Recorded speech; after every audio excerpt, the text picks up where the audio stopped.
All right, so are you ready to dive deep? Today, we're tackling these amazing and sometimes baffling 7-year-olds. Oh, I know what you mean. We've got some excerpts from this book, Unlocking the Wonders of Seven, and let me tell you, it's fascinating. Yeah, it's really like a roadmap for this age. Right. Super helpful. Right. Okay, so one thing that really jumped out at me, did you know that 7-year-olds understand like 20,000 words? It's true. That's like almost double a 4-year-old. I know. It's a crazy vocabulary explosion. It all ties into, they're entering that concrete operational stage like Piaget talked about. Oh, yeah, Piaget. Yeah, they start thinking more logically, but they really still need those concrete examples. So, like the book said, if you just tell a 7-year-old to just clean up, it's like, Right? Yeah. but if you're like, put the Legos in this bin and the books on that shelf, suddenly they're like little organizational gurus. Exactly. It's amazing how their brains work at this age. They're not just parrots anymore. They're understanding concepts, applying logic, but it's all very much grounded in their physical world. Which makes me think about another big thing at this age the book brought up. Friendships. Like suddenly the playground is this whole social experiment. Oh, absolutely. It's make or break time for learning empathy, cooperating, and how to handle conflict. I mean, think back to when you were 7. Yeah? I bet some of your strongest memories are about those early friendships and all the drama on the playground, right? Oh, totally. And this book, it nailed it. All the classic 7-year-old problems, disagreements, understanding different perspectives. I can practically hear the "it's not fair" Yeah. ringing in my ears. But honestly, those are the best learning experiences. It's laying the groundwork for healthy relationships later on. Okay, that's a good point. As tough as those playground spats can be, they're helping these kids build those crucial social emotional skills. So it's more than just sharing toys, huh? Oh, way more. It's navigating social situations, understanding other people's feelings, and those conflict resolution skills that, honestly, a lot of adults could use a refresher on. True. Okay, so we've got the social stuff and that crazy vocabulary growth. But the book also talks about how much they're changing physically, too. Like they're little bundles of energy at this age. Oh, for sure. It's all hopping, skipping, running until they're completely out of breath, and then they're ready for more. Right. And their fine motor skills are taking off, too. The book mentioned how much better their handwriting gets around now. And they can use scissors and utensils so much better. It's amazing to watch. It is. It makes you realize how important it is to encourage healthy habits at this age. The book talked about exercise, eating nutritious foods, and get this, enough sleep. How much are we talking, though? How much sleep do they really need? Most 7-year-olds need like 9 to 12 hours a night. It seems like a lot. But Mhm. their little bodies and brains are working overtime, processing everything, growing like crazy. Okay, that makes those bedtime battles a little more understandable. Any tips from the book on making that whole process a bit smoother? Routine. It really stressed that. Warm baths, maybe some quiet reading, talking about their day, anything to help them wind down. Okay, so consistency is key. Exactly. No more late-night movie marathons, even on the weekend. Well, it's all about finding balance, right? And remember, you're the role model. If they see you taking care of yourself, they're way more likely to do the same. Okay, challenge accepted. So we've got all this energy, social skills developing, vocabularies exploding. But what about their language and communication overall? The book talked about how much that changes around 7, too, right? Oh, totally. Their ability to express themselves just blossoms. I mean, both talking and writing. Their stories get more elaborate, sentences get longer and more complex, and their writing has more detail, more personality. It's like they unlock this whole new level of communication. It's so true. The 7-year-olds I know are suddenly telling these intricate stories with such amazing detail. And it's not just expressing themselves. Their comprehension skills are getting deeper too. They can follow more complicated stories, pick up on subtleties in language, even understand humor and sarcasm better. Okay, but how do we help them along? I mean, besides talking to them, which I hope we're all doing. Right, but it's about being intentional with how we communicate with them. Reading together is still so important, even if they're reading on their own now. Talk about the story, point out interesting words, get them to use those words in their own conversations and writing. I love that idea. It's like a vocabulary treasure hunt. Exactly. And don't be afraid to get creative. Word games, silly rhymes, encourage them to write stories, keep a journal. Just expose them to language in fun ways and watch those skills flourish. Okay, so we're working on communication skills, making sure they get enough sleep, encouraging those healthy habits. But let's be real. There's one big thing that comes up around 7 years old: school. Oh, yeah, the big wide world of elementary school. Suddenly, there's homework, tests to study for, a whole new set of social rules. It can feel like a whole different planet. The book really gets that. It talks about setting up a good routine for homework and studying. That helps kids build good habits from the start and avoid those last-minute meltdowns. So a dedicated study space, a regular homework time, things like that. Exactly. Structure is key. And talking to the teacher is huge. Parent-teacher conferences, staying in the loop about what's going on in class, reaching out if you have any concerns, it all makes a difference. Like teamwork, right? Parents, teachers, and of course the child at the center of it all. Absolutely. And don't forget the power of positive reinforcement.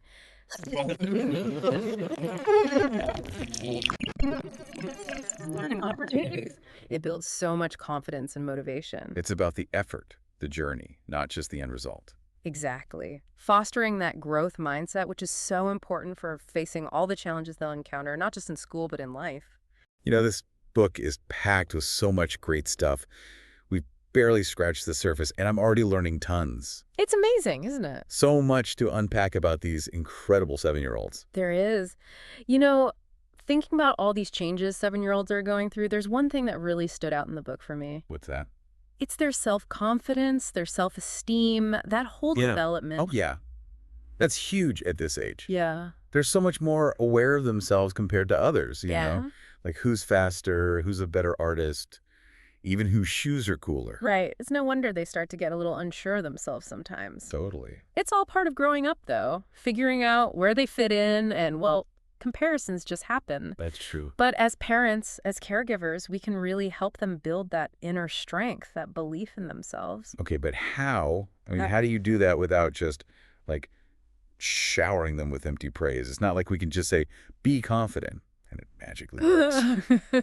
Definitely not. It's not about empty words. It's about, creating a space where they feel safe to take risks, make mistakes, and learn from those experiences. That makes sense. Think about it. When a kid feels supported, encouraged, they're way more likely to try new things, to step outside their comfort zone.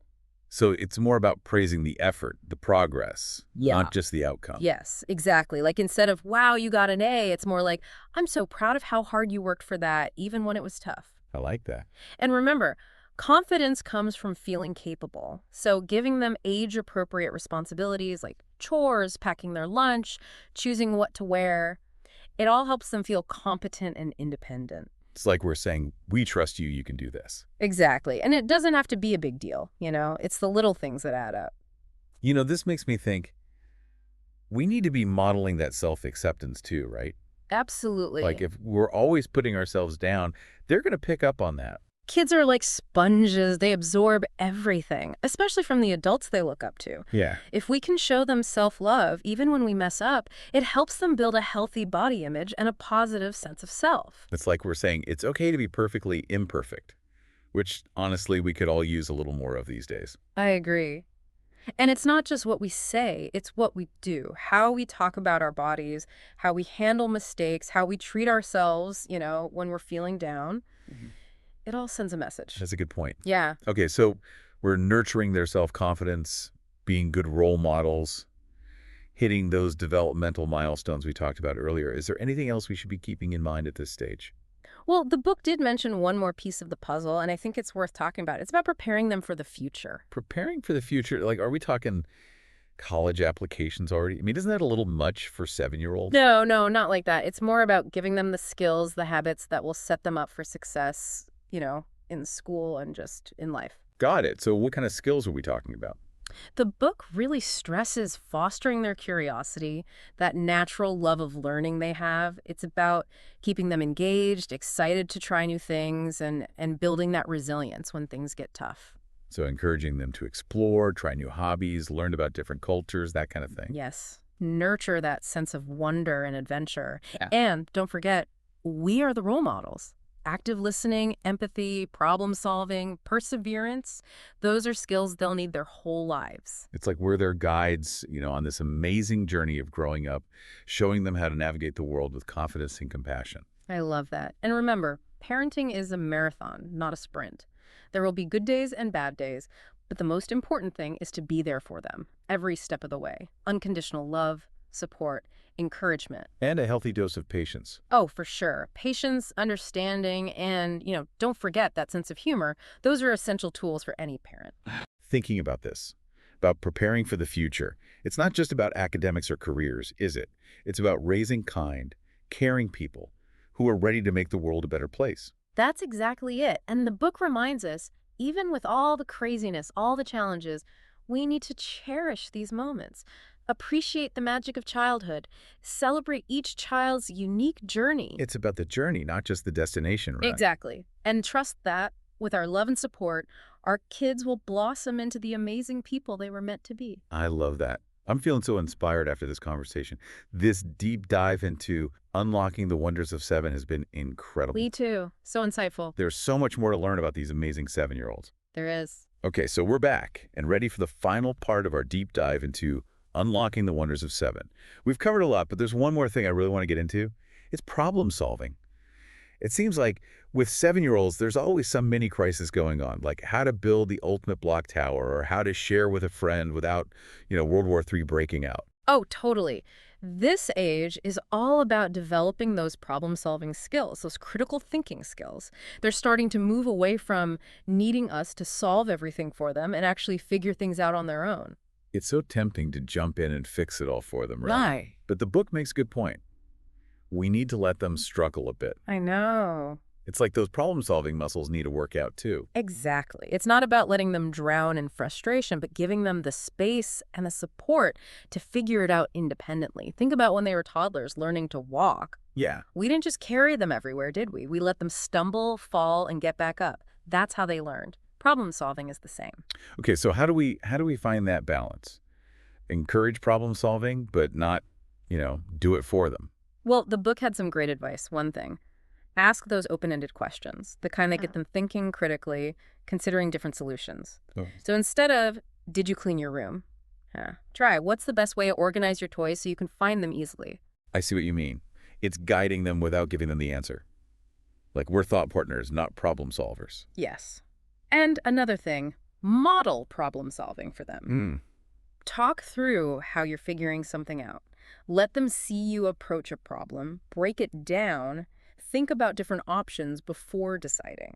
So the next time my printer jams, instead of just like grumbling to myself, I should give them a play-by-play of the whole troubleshooting process. Exactly. It might seem funny, but it shows them that everyone struggles, that it's okay to ask for help, try different things, and not always have the answers right away. It's like they get a glimpse into how adults actually think, Right. Way more helpful than us pretending we've got it all figured out. For sure. It's teaching them to be resilient, which is such a valuable skill, way beyond childhood. Okay, so we're asking the right questions, modeling, problem solving. Yeah. Anything else we could do to boost those critical thinking skills? The book talked about creating a learning environment, one that encourages that curiosity, that exploring. Yep. So maybe a dedicated space for making things, experimenting with materials, or just being open to their questions, encouraging them to research stuff, dig into things that interest them. So it's not just solving problems, but keeping that love of learning alive. Exactly. Helping them see challenges as opportunities to grow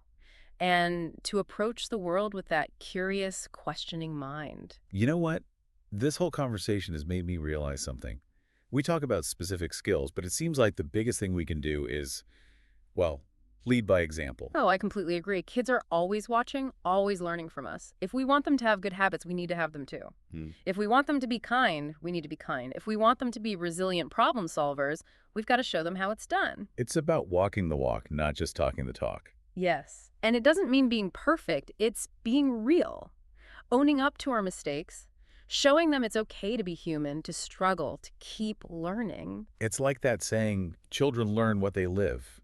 They're absorbing our values, our behaviors, whether we realize it or not. It's a huge responsibility, but also an incredible gift. We have the chance to shape these young minds, help them grow into kind, caring, capable people. Wow.